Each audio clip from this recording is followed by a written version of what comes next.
All right, let's dive into question number 2. Can you address your hiring and retainment strategy? It seems that the county is having a hard time keeping deputies. They are, and the pay scale as of right now, you were looking at 17.60 an hour. I want to say is the starting pay for the sheriff's office. Which is pretty. I mean, just coming from me, I mean that seems pretty low. I mean, is that how does that compare with other counties and Every other county around us pays more than pays that, more than us? and they generally have better equipment than we do Right. because we just don't. We have a low tax basis here. Yeah. We don't have any industry. We don't have any business, and I hope to one day see that change. Right.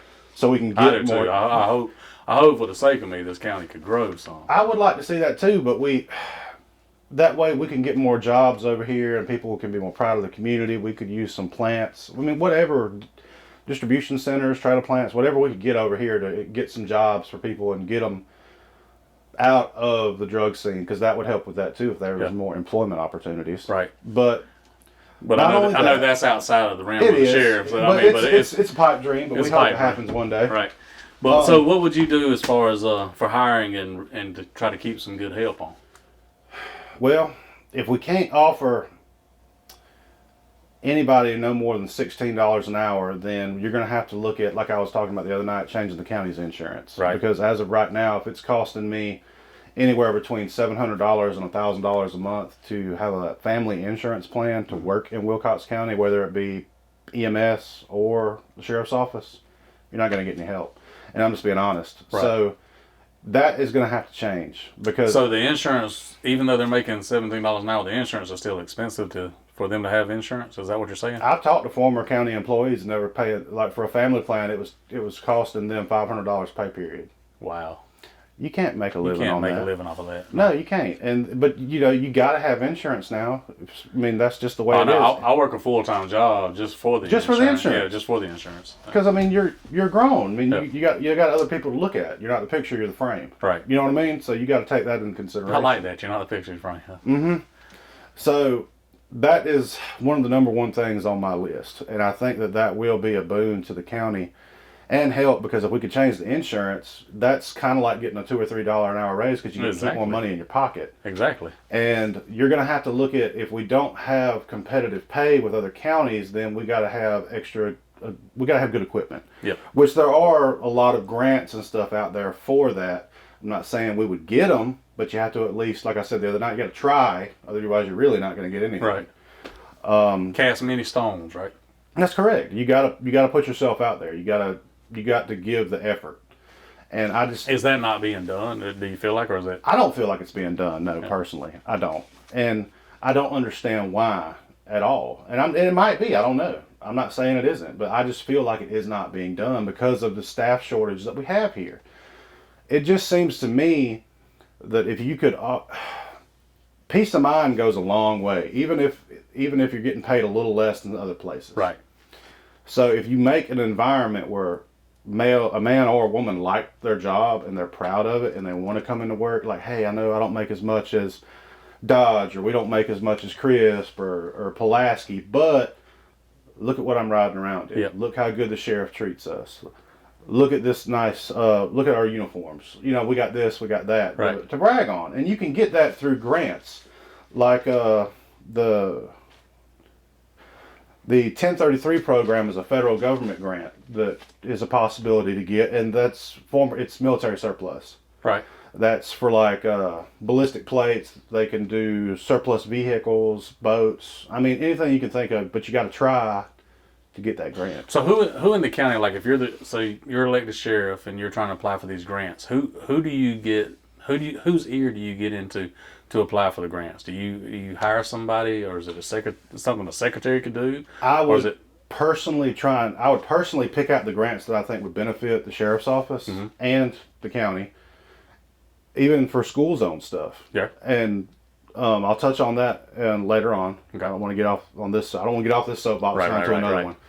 So I know a female right now who is a jam up grant writer. It's just getting them over here is the thing to do it. And everyone I know from my experience that she applied for, they got. wow? So And just little stuff like that. I mean, but you got to put the effort out there. There's nonprofits, like I was talking about the other night, that'll do that. Right. But as far as retention, if you offer, like I said, this goes back to the instructor thing. We're required by law to get 20 hours of in-service training, right, or any sort of training, really, to keep our post certification, our peace officer standards and training, our powers of arrest. Right.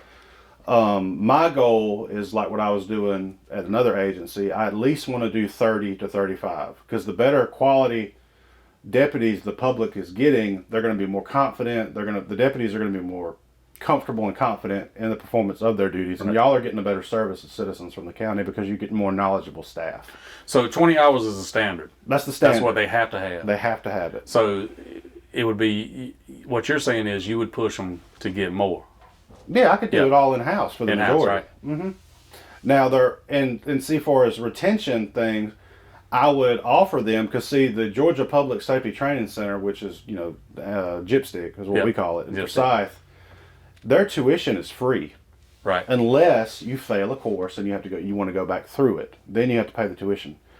With the tuition being free, I would encourage my deputies, every 6 months, y'all pick one class that you want to go to, a 40-hour class at the max. Right. That's a week-long course. It's a week-long course. So that's just something, well, hey, I know I don't make a lot of money, but the sheriff said, I really always wanted to go to this training, and he promotes that. He wants us to go. And it's quality. It's real. I've never went to training at Forsyth that I did not enjoy. Right. Ever, never. It's always a mix of classroom and hands-on.